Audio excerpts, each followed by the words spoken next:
না এটা ফোন করছি শান্তির বাসান্তরে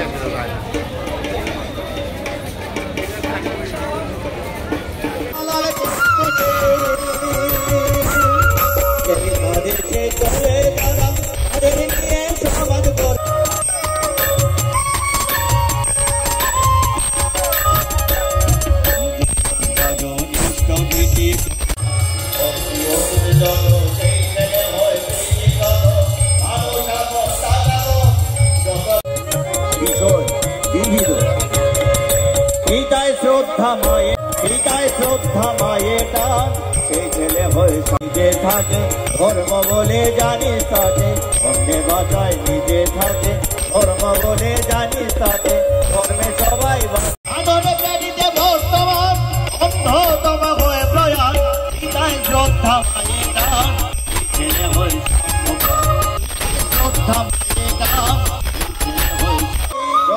সৎসঙ্গ এই উৎসবের মূল অনুষ্ঠান শুরু হয়েছে গতকালকে থেকে। গতকালকে বিকেল থেকে এই যতগুলি মন্দির একসাথে উৎসব আয়োজন করছে, প্রত্যেক মন্দির এলাকা থেকে শিশুরা এবং যুবক যুবতীরা নানা নৃত্য গান পরিবেশনের মধ্য দিয়ে এই উৎসবের শুভ সূচনা। আজকে সকাল থেকেই এই সাংস্কৃতিক অনুষ্ঠান এবং সৎসঙ্গী সম্মেলন এবং মাতৃ সম্মেলন, মায়েদের অনুষ্ঠান, শিশুদের অনুষ্ঠান, তার পাশাপাশি এখানে একটু পরে অনুষ্ঠিত হবে সাধারণ সভা, যেখানে শ্রী শ্রী ঠাকুরের ভাবাদর্শের উপর মানুষের বাঁচা বাড়ার কথাগুলি পরিবেশন করা হবে।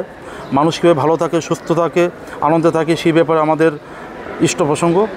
এবং এই উৎসবের মূল উদ্দেশ্য হলো শুধু অনুষ্ঠান নয়, শুধু আনন্দ উপভোগ করা নয়, আসলে এখানে উৎসবে এসে মানুষ যেন ঠাকুরের ভাবাদর্শ উপর কিছু না কিছু একটা বার্তা নিয়ে যায়, মানুষের জীবনের জন্য একটু পরিবর্তন হয়, মানুষের চিন্তা চলাফেরা খাওয়া দাওয়া পরিবর্তনের মাধ্যমে মানুষের জীবনে উন্নতি করা, এটি উৎসবের মূল উদ্দেশ্য। উৎসব মানে ঠাকুর বলেন উৎসমুখী করা, অর্থাৎ জীবনে যিনি উৎস, যিনি পরমেশ্বর, তাকে কেন্দ্রভূত করে উৎসব এবং সবাই যেন তার মুখী হয়ে ওঠে।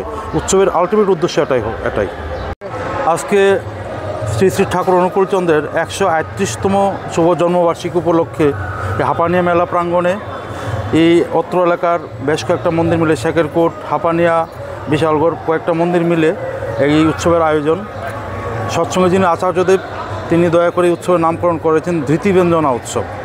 উৎসব গতকালকে বিকেল থেকে শুরু হয়েছে নানা সাংস্কৃতিক অনুষ্ঠানের মধ্য দিয়ে। আজকে এই উৎসবের মূল অনুষ্ঠান, এই উৎসবের একটি অংশ আজকে এই মেগা স্বাস্থ্য শিবির।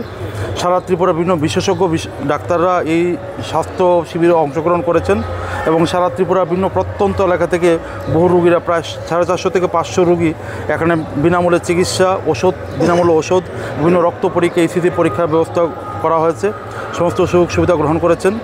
আর মূল উৎসবে আজকে আমাদের দেওঘর ঠাকুরবাড়ি থেকে পবিত্র দাসদা এসছেন, আচার্যদেবের নির্দেশে উনি ইষ্ট প্রসঙ্গ করবেন। আর নানা মাঙ্গলিক অনুষ্ঠান, সাংস্কৃতিক অনুষ্ঠানের মধ্য দিয়ে এবং পাশাপাশি এখানে বিশাল ভাণ্ডারের ব্যবস্থা করা হয়েছে। আমাদের অনুমান প্রায় 40 থেকে 50 হাজার মানুষ আজকে এই অনুষ্ঠানে অংশগ্রহণ করবেন এবং এই ভাণ্ডার প্রসাদের সুযোগ গ্রহণ করবেন। আমার নাম ডাক্তার রাজেশ চৌধুরী, আমি আগরতলা গভর্নমেন্ট মেডিকেল কলেজে অ্যাসিস্ট্যান্ট প্রফেসর এবং শ্রী শ্রী ঠাকুরের কর্মী।